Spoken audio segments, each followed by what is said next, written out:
Buongiorno da Sicilia 24, questi titoli di oggi. Palermo, una famiglia segnataria di un alloggio popolare allo Zen 2 è stata minacciata e costretta a fuggire per difendere la casa. L'assessore all'emergenza abitativa Ferrandelli ha deciso di trascorrervi la notte.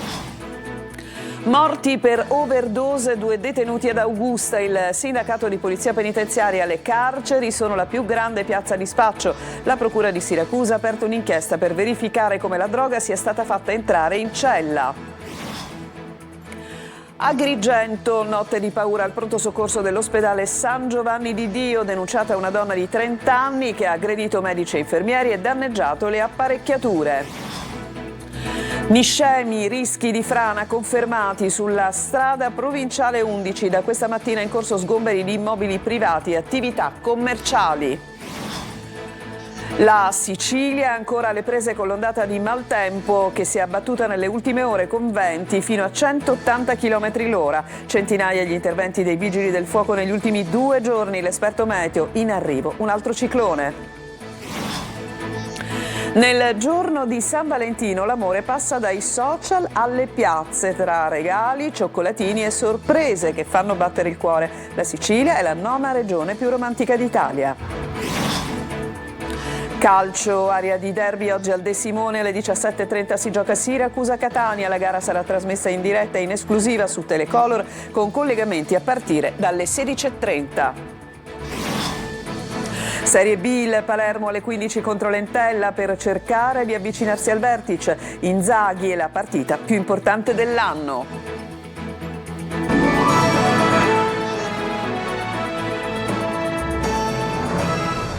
Bentrovati, andiamo a Palermo. Una famiglia segnataria di un alloggio popolare allo Zen è stata minacciata e messa in fuga. Così l'assessore all'emergenza abitativa Fabrizio Ferrandelli ha deciso di presidiare l'immobile e di trascorrere la notte al suo interno. Marco Gullà. Una notte allo Zen non è il titolo di un nuovo film, ma la sintesi delle ultime ore dell'assessore comunale Fabrizio Ferrandelli. Buon sabato mattina dallo Zen. Ma cos'è successo? Una casa che si trova allo Zen 2 è stata assegnata a una famiglia che però, come purtroppo è accaduto altre volte nel recente passato, è stata minacciata e costretta a fuggire. L'intimidazione ha spinto l'assessore all'emergenza abitativa a una scelta simbolica: presidiare l'immobile e dormirci dentro per evitare che qualcuno del quartiere potesse occuparlo. Stiamo passando una serata entusiasmante all'interno di questo immobile popolare che riteniamo debba essere riconsegnato ad una famiglia che ne ha diritto della lista dell'emergenza abitativa del comune di Palermo, e stiamo conoscendo tanta umanità. C'è molta partecipazione rispetto alla volontà di consentire la normalità in questa città, c'è tanta voglia qui dentro lo Zen. Dovete andare via, le urla di minacce verso una famiglia assegnataria, poi l'irruzione da parte di 2 balordi e la fuga per evitare il peggio. Ferrandelli, a staffetta con altre persone, si trova all'interno dell'appartamento per non permettere incursioni esterne. La notte è passata tranquillamente, abbiamo avuto soltanto qualche gioco di luce, qualcuno ha giocato un po' con il contatore, attaccandolo, staccandolo, abbiamo avuto un po' da fare, dopodiché abbiamo dormito benissimo, l'immobile mi sembra ben presidiato, il messaggio che credo sia stato recepito dal quartiere è che noi intendiamo difendere anche fisicamente i nostri beni pubblici per poter consentire che altri cittadini nella lista dell'emergenza abitativa possano godere di un tetto sicuro dopo anni magari di attesa. E adesso cambiamo argomento. 2 detenuti sono morti negli ultimi 15 giorni per overdose nel carcere di Augusta. A lanciare l'allarme sono i sindacati di polizia penitenziaria che denunciano la droga circola in grandi quantitativi, specie nelle carceri siciliane. Sentiamo Emanuela Corsi. Le carceri come piazze di spaccio dove la droga circola in grandi quantitativi soprattutto in Sicilia, Lombardia e Campania. Ad accendere i riflettori su un fenomeno sommerso sono le morti per sospetto overdose tra i detenuti. 2 casi arrivano da Augusta, dove 2 reclusi sono morti negli ultimi 15 giorni. La procura di Siracusa ha aperto un'inchiesta che dovrà accertare le cause dei decessi e nel caso di conferma dell'ipotesi di overdose come è entrata la droga. Dietro a questo traffico c'è sempre la criminalità organizzata che fa affari controllando, come dimostrano numerose inchieste, le più grandi piazze di spaccio dentro e fuori, anche con l'uso dei telefonini. Nelle carceri siciliane lo spaccio di droghe è di decine di milioni di euro. È impensabile che all'interno delle carceri non si riesca a garantire la vita e addirittura si possa morire per overdose. C'è bisogno che il governo e l'amministrazione penitenziaria si faccia carico di questa piaga con investimenti, idee e soldi per evitare che si possano riverificare cose del genere. Nel 2025 sono 8 le persone decedute per overdose, mentre i sequestri effettuati negli istituti penitenziari ammontano a 65 kg di sostanze stupefacenti di ogni tipo. La droga, ci spiega Di Giacomo, entra attraverso i droni, spesso pilotati all'esterno da minori, ma anche attraverso fucili ad aria compressa che sparano pallini con lo stupefacente. Spesso viene introdotta dai parenti dei detenuti o da agenti infedeli ed occultata tra pastiglie di farmaci. Un 50enne è stato ferito con diverse coltellate all'addome nella tarda serata di ieri ad Alcamo, nel Trapanese, al culmine di una lite. L'aggressore sarebbe un 60enne che è stato fermato dai carabinieri, posto ai domiciliari per tentato omicidio. La vittima è stata trasportata in codice rosso all'ospedale San Vito e Santo Spirito di Alcamo. Ancora violenza al pronto soccorso dell'ospedale San Giovanni di Dio di Agrigento. Una donna di 30 anni ha aggredito il personale sanitario e danneggiato alcune apparecchiature. Un operatore è rimasto ferito. Il servizio di Davide Sardo. Ancora violenza in corsia, notte di tensione al pronto soccorso dell'ospedale San Giovanni di Dio di Agrigento, dove una 30enne agrigentina ha aggredito medici e infermieri e danneggiato alcune apparecchiature sanitarie. La donna, già nota alle forze dell'ordine, si trovava in sala d'attesa, in attesa di essere visitata, quando, secondo una prima ricostruzione, avrebbe iniziato a protestare con insistenza contro il personale. In pochi minuti la situazione è degenerata, urla, minacce, spintoni e poi la furia contro strumenti e operatori. Un sanitario è rimasto ferito. Scene di paura tra i pazienti presenti, decisivo l'intervento congiunto di polizia e carabinieri che hanno bloccato la 30enne e riportato la calma nel reparto. Per lei è scattata la denuncia per interruzione di pubblico servizio, lesioni personali, violenza a incaricati di pubblico servizio e danneggiamento. Indagini in corso per chiarire ogni aspetto dell'accaduto. A Niscemi scattano gli sgomberi precauzionali lungo la strada provinciale 11. L'unico collegamento tra Niscemi e il resto della provincia. Le criticità emerse dopo i sopralluoghi del pool frana della procura di Gela, il fronte instabile supera i 5 chilometri. Sentiamo Gerry Italia. Sono scattati questa mattina gli sgomberi precauzionali lungo la strada provinciale 11 a Niscemi. L'amministrazione comunale ha disposto l'allontanamento temporaneo di alcune famiglie e la chiusura di attività commerciali che si trovano nel tratto considerato più esposto a rischio. Una decisione sofferta ma ritenuta necessaria per garantire l'incolumità pubblica dopo le criticità emerse al termine dei sopralluoghi tecnici condotti dal pool frana della procura di Gela. Proprio lungo la SP11, oggi unico collegamento viario tra Niscemi e il resto della provincia, i consulenti incaricati dall'autorità giudiziaria hanno individuato diversi punti di potenziale instabilità, segnalando il pericolo concreto di nuovi cedimenti, un quadro che ha fatto scattare l'allerta massima. La priorità è garantire la massima sicurezza possibile alla popolazione senza interrompere una via di comunicazione vitale per il territorio, ha spiegato il procuratore capo Salvatore Vella. Le risultanze sono state subito condivise con il centro operativo comunale e con il centro coordinamento soccorsi di Caltanissetta per individuare soluzioni tecniche in grado di consentire la circolazione in condizioni accettabili di sicurezza. Intanto si è conclusa la prima fase di ispezioni sull'imponente frana che ha isolato la città. Magistrati, squadra mobile, polizia del commissariato Niscemi, vigili del fuoco e consulenti tecnici hanno effettuato rilievi a terra e dall'alto. Decisivo il sorvolo in elicottero della Polizia di Stato. Le immagini mostrano un fronte instabile molto più esteso del previsto, superiore ai 5 km inizialmente stimati, con movimenti ancora in atto in più settori. Un materiale tecnico fondamentale per ricostruire il modello della frana e individuarne le cause. Da lunedì l'inchiesta entrerà nella fase operativa. Partiranno gli interrogatori dei tecnici informati sui fatti e l'acquisizione di atti, progetti e autorizzazioni per ricostruire con precisione quanto accaduto e verificare eventuali responsabilità. E la Sicilia ancora è alle prese con la conta di danni dopo l'ondata di maltempo che si è abbattuta nelle ultime ore con raffiche di vento fino a 180 km/h. Sono centinaia gli interventi dei vigili del fuoco negli ultimi 2 giorni. Attenzione però, perché secondo gli esperti è in arrivo un altro ciclone. Emanuela Corsi. Il ciclone di San Valentino sferza la Sicilia. Una nuova ondata di maltempo ha colpito nelle ultime ore le province di Palermo, Messina, Catania e Trapani. Secondo un report dei Vigili del Fuoco sono 647 gli interventi effettuati in 2 giorni, principalmente per la rimozione di alberi pericolanti e la messa in sicurezza di edifici danneggiati dalle forti raffiche di vento che hanno raggiunto anche i 180 km/h. Nel weekend è ancora allerta gialla con forti venti e mareggiate lungo le coste. Nel corso della giornata di domani bisognerà fare attenzione ai venti che saranno molto forti di maestrale sul canale di Sicilia, che sarà l'area maggiormente interessata dalla burrasca.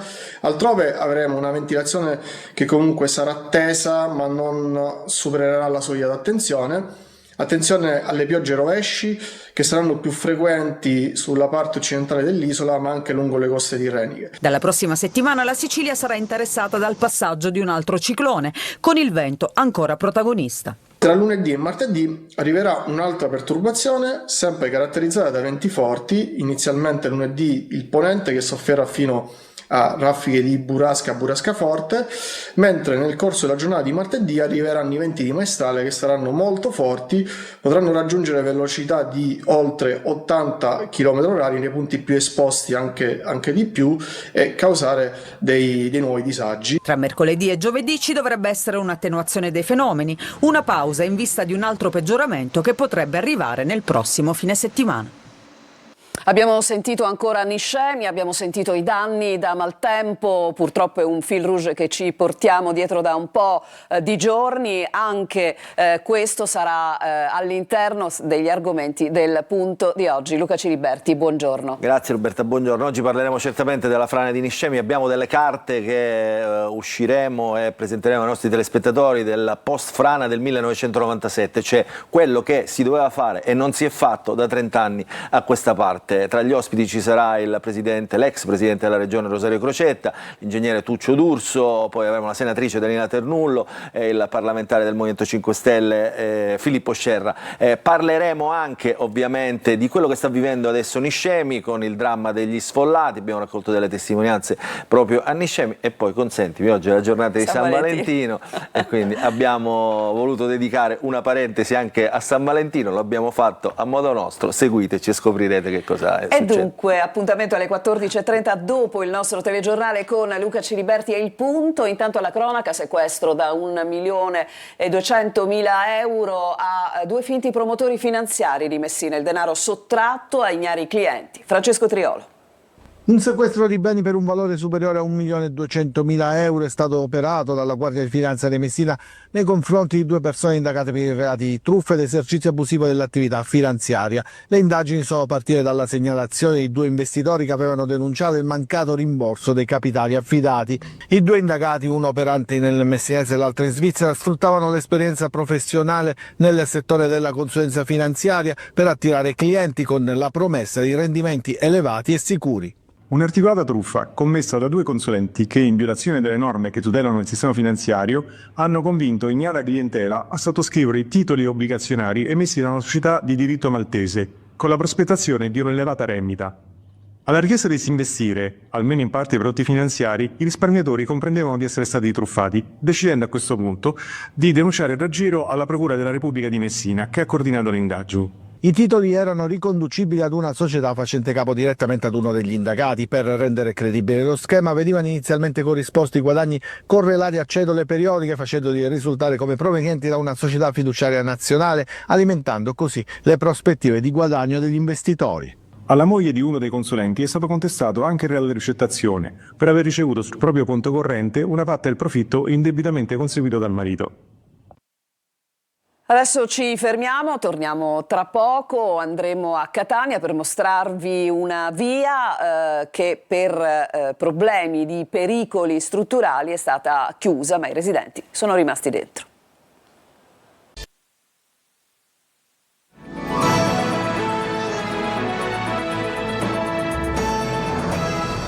Seconda parte del telegiornale a Catania, abitanti reclusi in via Grotta Magna. I residenti e il parroco della chiesa dei Cappuccini insorgono e dicono: chiediamo tempi certi e se c'è pericolo per quale motivo non è stata chiusa anche la via Plebiscito. Sentiamo Tonino De Mana.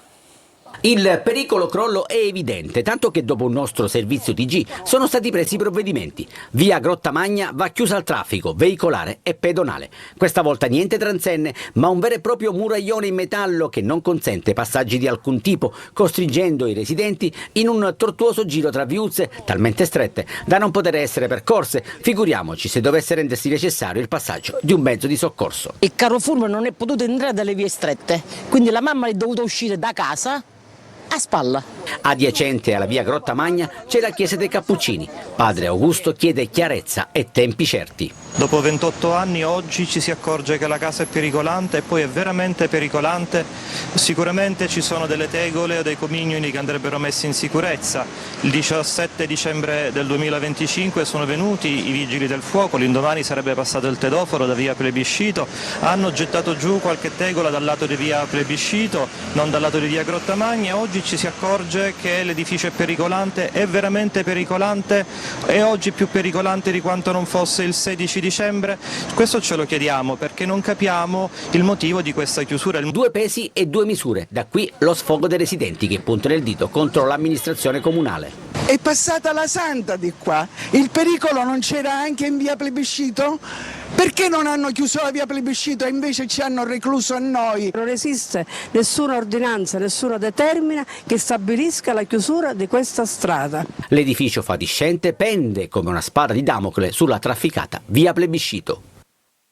Adesso voltiamo decisamente pagina, oggi è San Valentino, un regalo corre tra baci e abbracci nel giorno degli innamorati. La Sicilia è, secondo una recente classifica, è la 9ª regione più romantica d'Italia, ma sentiamo Francesco Aloi. È un giorno speciale da condividere con la persona che si ama. E per questo è bello, perché uno ha la moglie, i bambini e li fa contento con dei regalini. Una rosa o un peluche. Per San Valentino il cuore batte più forte. Dopo, voglio dire, 12 anni quasi che stiamo assieme, l'amore è sempre più forte, sì. Noi siamo sposati esattamente quasi da 26 anni. Sì. Tutti i giorni festeggiamo. Il 14 febbraio si respira un'atmosfera diversa dal solito. Nella Sicilia, 9ª regione più romantica d'Italia.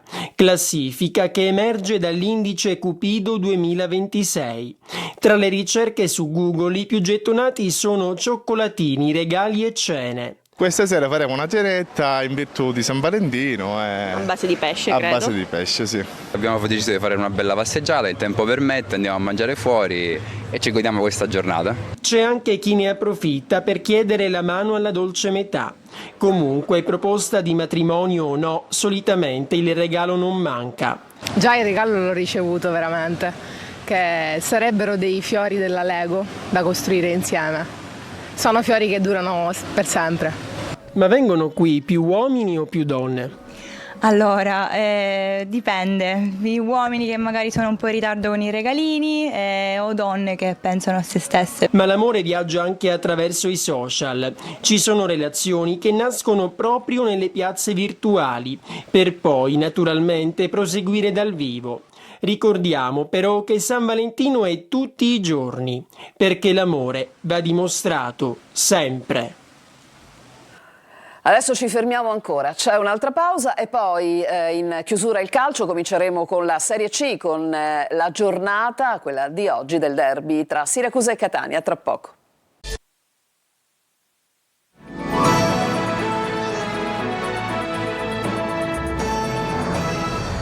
Siamo al calcio, Serie C, è il giorno del derby tra Siracusa e Catania. La gara sarà trasmessa in diretta in esclusiva su Telecolor. Francesco Triolo. Un punto in 2 partite, 8 in meno della capolista Benevento, anche se c'è una partita da recuperare. Il Catania però cerca di ritrovare il posto giusto e l'occasione arriva con il derby che si gioca alle 17:30 al De Simone di Siracusa. Partita che si preannuncia spigolosa contro un avversario che ha necessità impellente di punti, che ha perso 5 delle ultime 6 partite. Il Catania, per dirla alla Toscano, deve metterci energia, testa, una squadra meno timida e più spavalda, anche se il termine non era proprio quello. È una partita come l'andata, dove la testa farà la differenza. Nel senso, le squadre che hanno affrontato il Siracusa, guardando la classifica e non guardando quello che fa, ci hanno sbattuto col muso. Noi all'andata non abbiamo guardato la classifica, abbiamo guardato quello che fa il Siracusa, siamo stati lucidi fino al 95esimo, abbiamo fatto la partita che dovevamo fare, l'abbiamo portata a casa. Il derby è una partita a parte, dove i valori si azzerano e le motivazioni, la voglia di portare a casa il derby faranno la differenza, ma ci dovrà essere anche tanta lucidità. Concretezza e lucidità, concetti chiari, così come chiara dovrebbe essere la formazione che Toscano ha ormai in mente, con una difesa a 3 formata da Pieraccini, Allegretti e Celli, anche se c'è Miceli che torna disponibile dopo la squalifica, Casasola e Donnarumma sulle corsie, Quaini e Di Noi e mezzo, anche qui Di Tacchio si è allenato negli ultimi 2 giorni ed è tra i disponibili, può essere un'opzione. In attacco con Lunetta squalificato sembra che i ballottaggi debbano essere risolti su Jimenez e Bruzzaniti dietro Forte, anche se Toscano lo ha quasi anticipato, anche Rolfini può trovare spazio. 4-2-3-1 probabile per Turati invece, con Arditi punta centrale, Di Paolo, Contini e Pannitteri ad agire alle sue spalle. C'è fiducia anche a Siracusa, 3.500 gli spettatori previsti, trasferta vietata ai tifosi del Catania, partita che sarà trasmessa in diretta, in chiaro, in esclusiva su Telecolor. Diretta Stadio prenderà il via alle 16:30, presentazione del match, le voci dei protagonisti poco prima del calcio d'inizio, la telecronaca dei 90 minuti e le interviste al termine della gara per 4 intense ore. Serie B, il Palermo all'assalto dell'Entella per avvicinarsi quanto più alla promozione diretta. Per Inzaghi è la partita più importante dell'anno. Marco Gullà. È la partita più importante dell'anno. Testo e musica di Pippo Inzaghi, che oggi al Barbera contro l'Entella dovrà guidare il Palermo alla 7ª vittoria consecutiva in casa e al 13° risultato utile consecutivo. I numeri sorridono ai rosanero, che però devono pigiare ancora sull'acceleratore per mettere ulteriore pressione alle prime 2 in classifica, oltre al Monza terzo. Io penso che sia la partita più importante dell'anno, senza dubbio. Primo perché affrontiamo una squadra che ha battuto il Monza, aveva battuto il Frosinone, perché il Frosinone ha pareggiato all'ultimo minuto, avrebbe meritato di vincere, per cui già questo, ha battuto il Cesena la scorsa partita, ha pareggiato a Spezia in 10 dopo 20 minuti. Questo ti fa capire la forza dell'Entella, a cui faccio i complimenti, perché penso che l'Entella sia veramente la sorpresa della stagione. Inzaghi dovrebbe cambiare 4-5 calciatori rispetto alla partita contro la Sampdoria. Uno è sicuramente Peda, che andrà in panchina perché non è al meglio. Al suo posto uno tra Magnani e Beresischi. Jonsen dovrebbe partire dalla panchina, Ledo Aron affiancherà Palumbo sulla 3/4. Il Palermo inizia a guardare i risultati delle dirette concorrenti, anche se Inzaghi non vuole cali di concentrazione. La classifica 12 giorni fa non potevamo guardarla perché eravamo chiaramente staccati dal gruppo di testa e dovevamo cercare, abbiamo capito che prima di guardare la classifica bisognava creare qualcosa. Mi sembra che la strada sia stata intrapresa, però il cammino è ancora lungo e arduo, per cui io, al di là della classifica, io devo guardare la continuità delle partite, la crescita della squadra. Al Barbera, fischio d'inizio alle 15. E con questo servizio si chiude questa edizione di Sicilia 24. Vi lascio al punto e vi ringrazio per averci seguito. Un buon pomeriggio a tutti voi.